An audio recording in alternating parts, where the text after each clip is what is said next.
Welcome to Crochet Business Chat. So happy that you're here.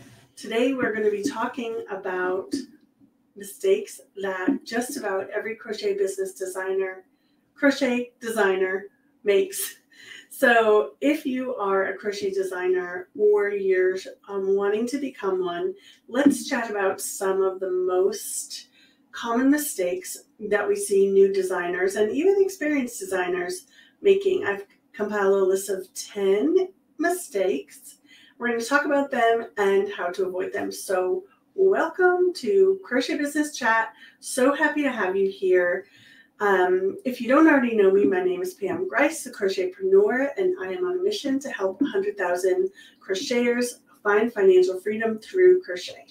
So happy to have you here. Be sure to like this video so other people are notified of it and will come join us. Comment. I would love to hear from you. If you have questions while I'm talking, go ahead and leave those in the comment section. And I'll come back at the end and answer any questions that you have. And be sure to subscribe for more crochet business content. So we love chatting about crochet business. We love chatting about sales. We love chatting about design. And we love chatting about yarn. So happy to have you here. Let's get started. I don't want to waste your time. Like, our whole goal around here is to get you actionable, important information in a really quick and easy to consume way so you can go off and start taking action and building your crochet business. So let's get started. Number one in our list of mistakes that crochet business designers make, I might mess up on this a couple times, but is bypassing market research and or getting stuck in research mode. So often what we see is people creating designs and launching them and saying, hey, I made this thing, you should buy it. And the problem is they haven't done any research to A, know if their target audience wants this, and B, know if there's anything special about it. Anyone can make a hat. What's special about your hat? What's different about it? What's unique about it? What's your selling point about this design that you're creating? And is it something that will appeal to your ideal customer? And a lot of people put this backwards and create the product first and hope to find customers for it. And the best way to do it, the most profitable way to do it, is to know who I'm selling to, what they're looking for, and then I design the product to meet their needs, and I build in that desirability, the trendiness, the usefulness, the uniqueness of the product into the design as I'm working on it. So we're trying not to put the cart before the horse. And alternatively, some people get stuck in this research mode and they stay researching for a little bit too long. And usually that's a fear-based thing. And they'll get stuck researching and say, oh, it's too close to this, it's too close to that, it's too close to that. So my suggestion is write down your ideal customer, write down the pain points you want to address with your product, and make sure that it's something that will appeal to your ideal customer, and then get working on your design. Like, don't get stuck in that research mode. So it's usually one or the other, no research or too much research. So just know this is a common thing, and you'll start to get over this as you start to design more and more. The next one is not taking notes while designing. I am so guilty of this, even yesterday. So I'm working on a project that's going to launch tomorrow on my Made with a Twist blog. And I've had to rewrite the pattern 3 times because I wasn't good about taking notes as I was working along. And as I was trying to recreate the pattern, and as I was having the pattern tested, we realized that there were a couple of things that need to be addressed. So when you are designing, keep your notes, and don't don't just make the thing and think that I'm going to come back to it and I'm going to know what I did. Because you might put it down for a day or two and then totally forget about where you left off, what you were working on, how many stitches it was, what was the math that you were working for and all of that stuff. So keep your notes. I like to, I have a sketch worksheet. Actually, this is why I put an asterisk here, because I have a designer sketch notes worksheet. If you'd like to get a hold of that, that walks you through, like, this is the pattern I'm working on. This is the yarn. This is the gauge. This is all the stuff I need to remember. This is the hook size. And then it has your design notes underneath it, so that when you come back to actually create your PDF, you have all of your notes right there in one place. So if you want to get a hold of that, I have linked it in the description below. It's called Designer Sketch Notes. So if you want that, go ahead and grab that. And just remember to take notes. You're not going to remember. You think you're going to remember, but you're not going to remember. All right, next one is underpricing your patterns. So I do have a pattern pricing worksheet that is also linked below. It's a separate little line item that you could request. It's free to help you figure out how to price your patterns in a way that makes it profitable, provided you get the sales that you want. So we're going to be talking about launching in a little bit. But, you figure out, this is how many sales I want. So this is how much I have to price my pattern in order to make the profits that I want to make on this thing, to make it worth it. And so this is why crochet garments or larger products are usually priced higher than simple products, right? But you don't want to price your products, your patterns, so low that people just assume that it's not a good quality pattern.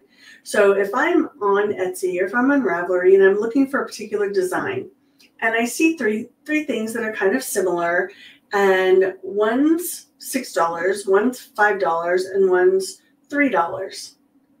I'm not even good. This is me, and I think this is typical customer psychology. I'm not going to look at the $3 one because I'm going to assume it's a new designer who didn't know what they were doing. They probably didn't get it tech edited. They don't value their own work, so I'm going to go to either the mid-price one or the higher price one based on, the difference in their listing description, the differences in their photography, and the difference of the design of the product. But I'm typically going to ignore those lower priced patterns because I just automatically assume that they're going to be low quality. And then in addition to that, you see, and we've talked about this, I think we talked about it last week on the podcast, people who highly, highly underprice their bundles of patterns. So they'll take all of their patterns, 50 patterns for $5, right? 50 patterns for $1. You see people doing this out of desperation for sales, and it really does bring that desperate energy to your sales process. And some people will buy into it and give you their $1, but they're never buying from you again because they have everything that you've created. They'll give you their $5, but they have everything you've ever created. They don't need to buy from you again. So they don't need to follow you. They don't need to engage with you. They don't need to sign up for your email list. They already have everything you've done. So this is really a self-sabotaging way of going about selling patterns. So I don't want to see people bundling up everything they have and selling it for such a low price that doesn't serve you in multiple ways. It doesn't serve you. So that is the next. I should have numbered these. Next week, I'm going to number things. Okay. Next, overlooking the importance of photography. Now, I am not a great photographer. I try.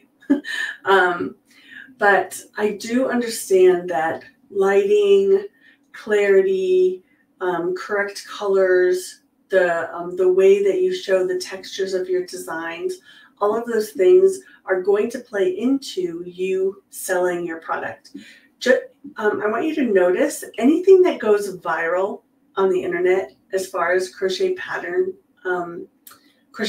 goes, they're going to have really good photography that's going to bring people in and get them excited. And you can see two people launching the exact same product. One person has really great photography, and one person has dark, faded, not clear photography. This person's going to get the sales, this person is not. So I just want to encourage you, as you're going to list your products, or as you're setting up your process of taking photos, do some research on photography if you haven't already done that. Get a second set of eyes on the photos that you are creating to see if they are high quality enough and that kind of thing. Go look on those platforms that you'll be selling and search for the words someone would use to search for your item, and see what other people have out there, because your image is going to be competing with those images that are already out there, and you want yours to stand out. So if you could see, what is everyone else doing? What can I do differently to make my product stand out and really entice those clicks, views, and buys? So if you don't know anything about photography, there are lots of iPhone or phone photography courses out there. There are lots of people out there ready and willing to help. You can do your own research, or you can buy a course, whatever you need to do to get better at photography. Ultimately, as you make sales, you might be able to hire someone to take your photos for you, or do an in-kind trade with someone, do some bartering with a photographer, so that you can get some help getting really awesome photos. But don't overlook that. All right, next is either failing to promote. I posted on Instagram, but nobody bought it, right? Or, like promoting in one place and expecting that you're going to make sales.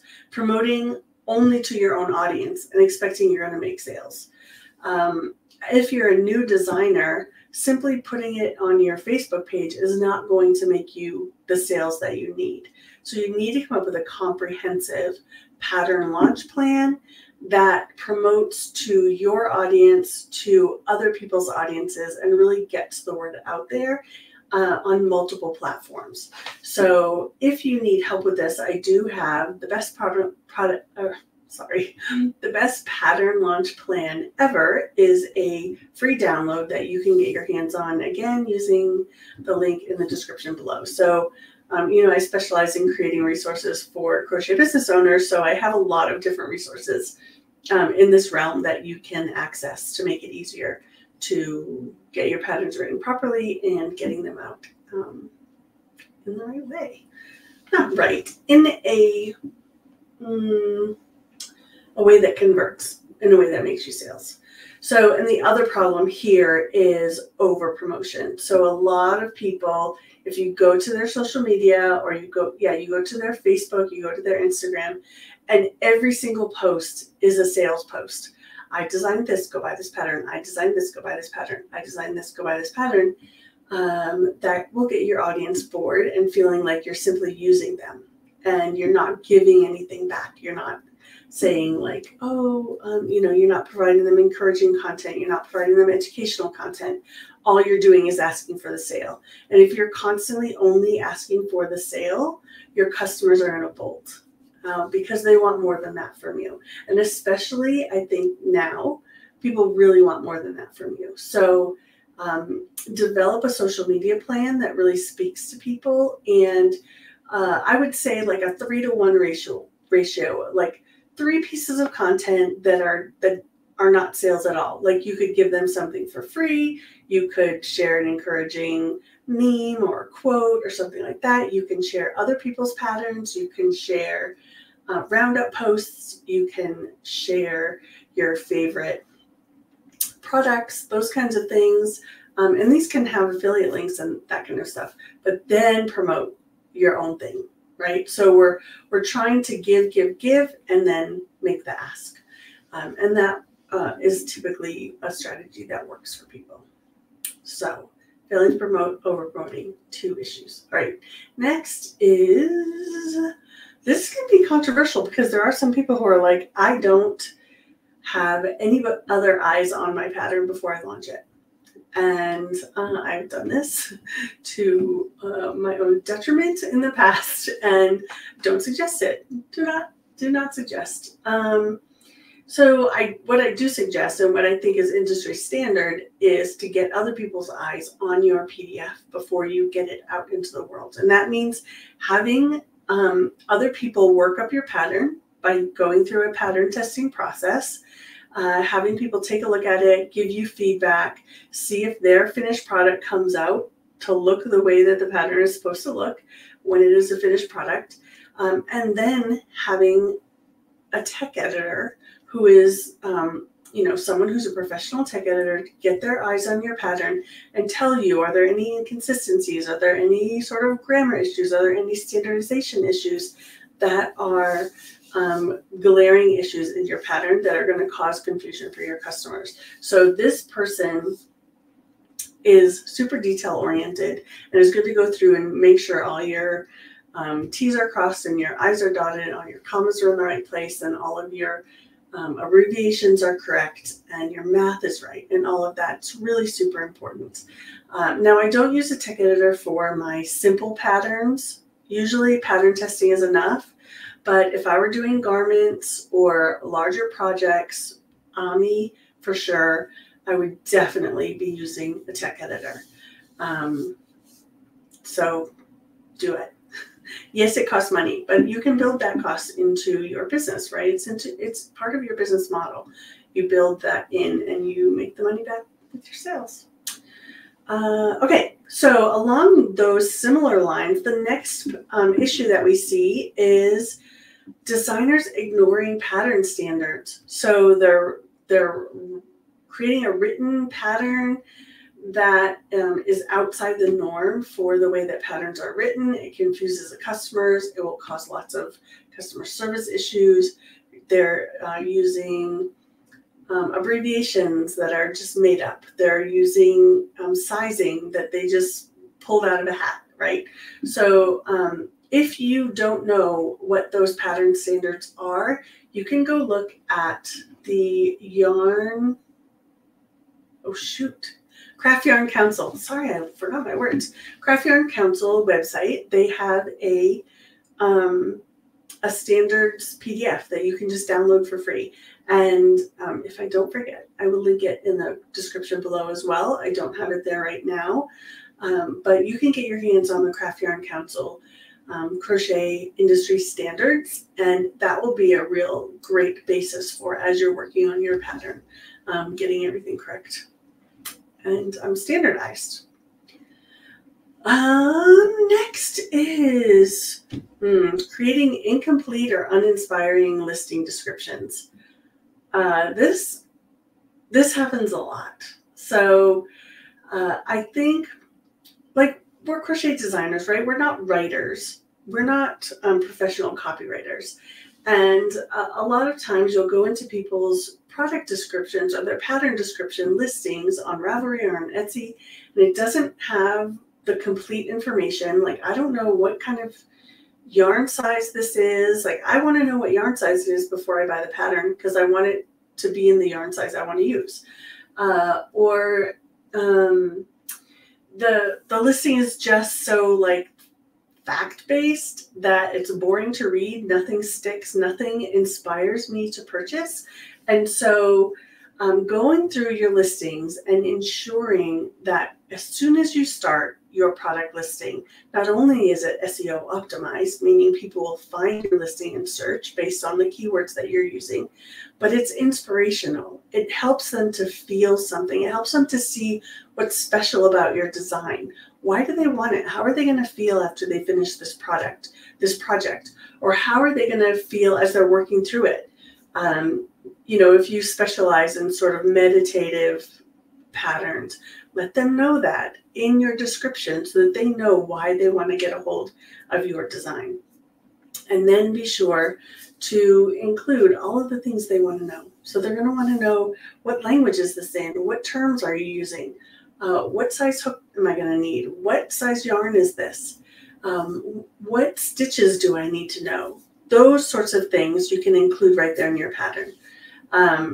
And so don't neglect those things. I know that it's a pain in the butt, but if you create yourself sort of a template that you use for each listing, it makes it easier.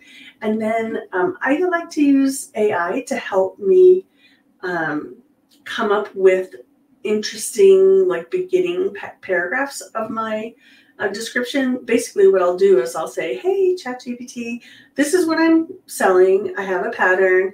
these are the benefits of it. This is the ideal customer. This is what I want them to feel when they finish the project. These are sort of the highlights and things I want them to know.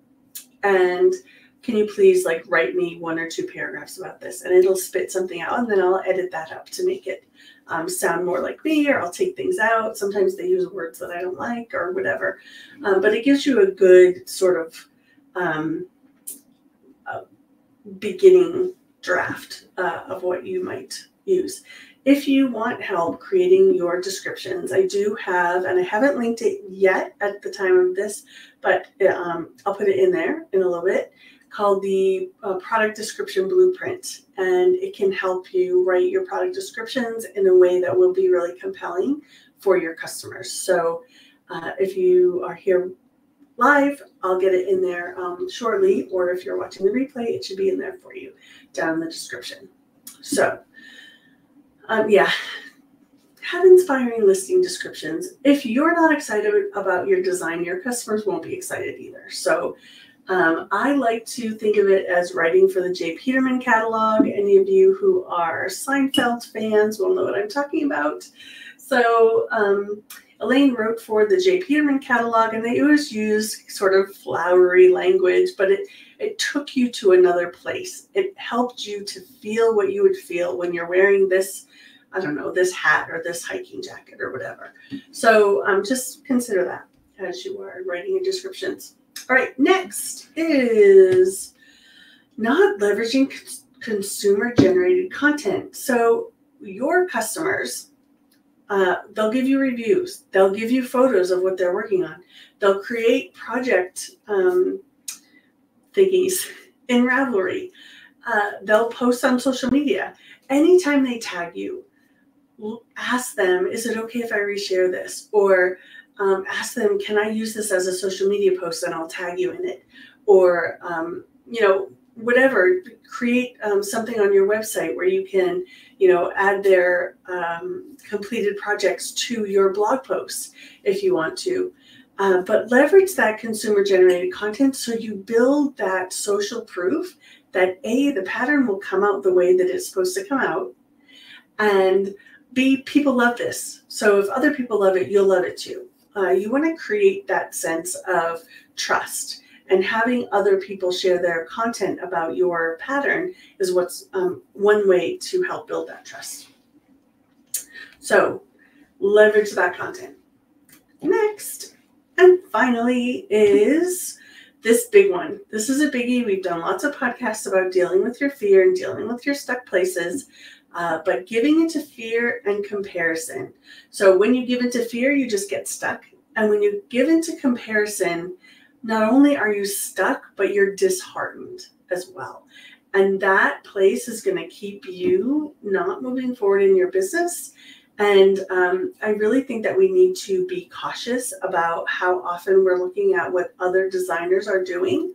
Have your core group of friends that you engage with and that you encourage, and you know that you do blog hops together and bundles together and those kinds of things.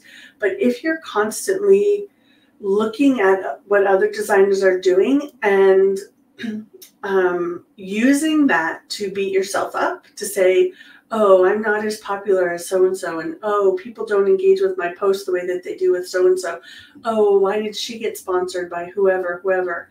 All of that stuff is going to keep you down.